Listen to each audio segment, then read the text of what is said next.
Why, greetings, love. How are you doing? We're finna talk about idols. We're gonna talk about worshiping idols. First of all, let's talk about what an idol is. A idol is something that you hold dear to your heart.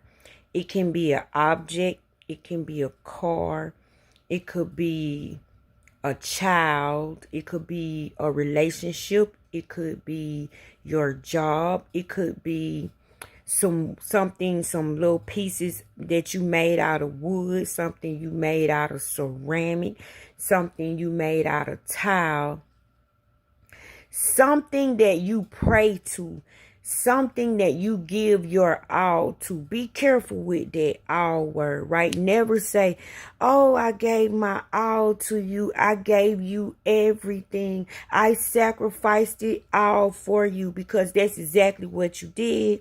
And that's exactly what you get, because you treated man as if they were God. You gave man the respect and reverence that you would give God. And you can't do that, because first of all, we're covered in Caesar words. We're covered in Caesar thoughts. We cover in Caesar patterns. God can't deal with Caesar mess. So God got his own way, his own lane, that if you want to be with him, you got to be in there. And when you make something hollow, which is like a statue, the cross, anything that you consider holy, something you pray, you praise, you give your all to, your life force, your good health, your youth. Like it could be a business, something you giving more of you than God. Like you giving more of yourself to that thing and not God. You're reverencing that thing the way you should be reverencing God. So therefore it's called an idol. And God respects your choices. If you choose to serve the idol, guess what? The idol is the one that has to take care of you. God is not going to force himself on you.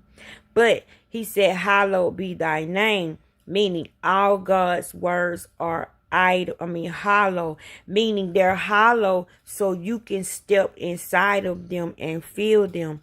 They're hollow so you can fit in them. They're hollow so they can wrap themselves around you. They're hollow so you can emerge your essence in these words, right? Now let me read to you about how Abraham was telling his father Terah that they worshipped idols. See, they hid Abraham in a cave because Abraham was the one that the wise men had made a prediction of, about him eating up the kings in all the corners of the earth. And so I think it was Nebuchadnezzar, and he didn't like that. So Terah was Nebuchadnezzar's son. Terah was a kid from a village that Nebuchadnezzar had conquered, and he liked Terah, so he took Terah on as his son, and he raised Terah as his own.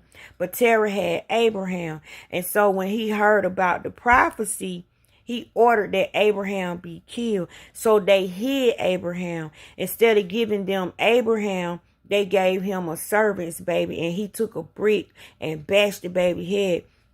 So years later, Abraham had been hiding out with Lot in the caves, right? And God favored Abraham, and he spent a lot of time with Abraham. And Lot taught him a lot too. So he came out of the cave. But when he came out of the cave, his father got upset with him and said, why you here? If they see you, they're going to kill you. You got to go. But Abraham wasn't with it. So when he went into his father's house, he seen that he had a whole bunch of idols on it, and they was praying to him. And that upset him because he worships the living God, and they're praising something that's not real. So let me tell you what Abraham had to say to his father. He didn't appreciate it. He said, it says, in the 16th week, I'm going to let y'all see it so you won't think I'm making this up. Okay. In the 6th week in the 7th year of it, that Abraham said to Terah, his father, saying, Father, he said, look here, am I, my son? I'm sorry. He said, look here, am I, my son? He said, what help and profit have we from those idols which you worship, and in the presence of which you bow yourself? For there is no spirit in them. They are dumb forms, and they mislead the heart. Do not worship them. Worship the God of heaven, who causes the rain and the dew to fall on the earth, and does everything on the earth, and has created everything by his word, and all life is from his presence. Why do you worship things that have no spirit in them?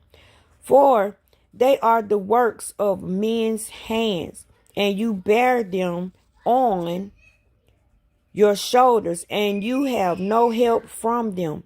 But they are a great cause of shame to those who make them, and they mislead the heart of those who worship them. Do not worship them. You see that? Look at that. He repeats himself. Do not worship them. His father said to him, I also know it, my son, but what shall I do with the people who have made me serve them? If I tell them the truth, they will kill me, because their soul clings to them, so they worship them and honor them. Keep silent, my son, or they will kill you. And these words he spoke to his 2 brothers, and they were angry with him, and he kept silent. Abraham went with that. And let me tell y'all what Abraham ended up doing. Okay, when the father left, told him to go back to the cave, because if Nebuchadnezzar find you, he's going to kill all of us. Get your butt back in that cave.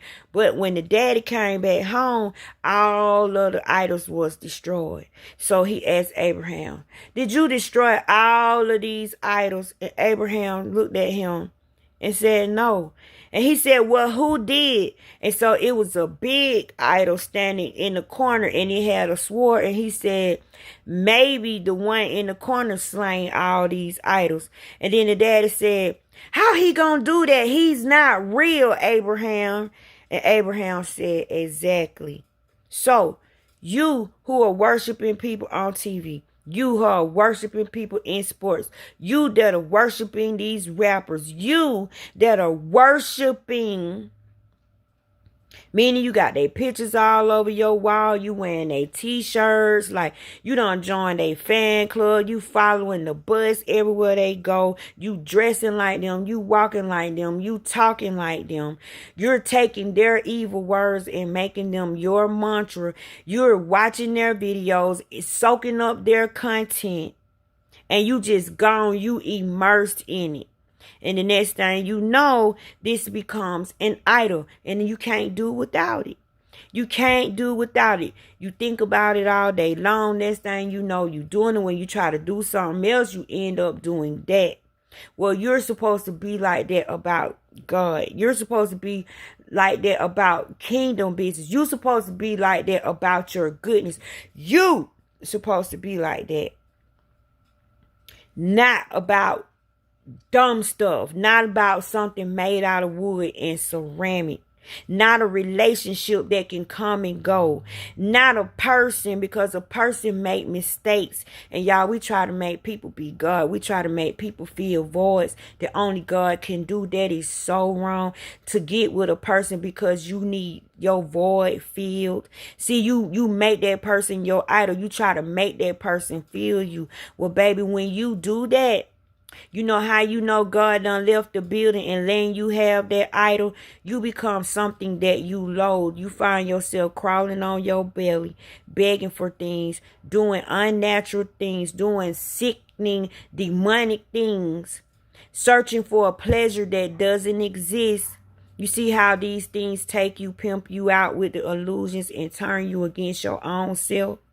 Don't let God make you turn on yourself.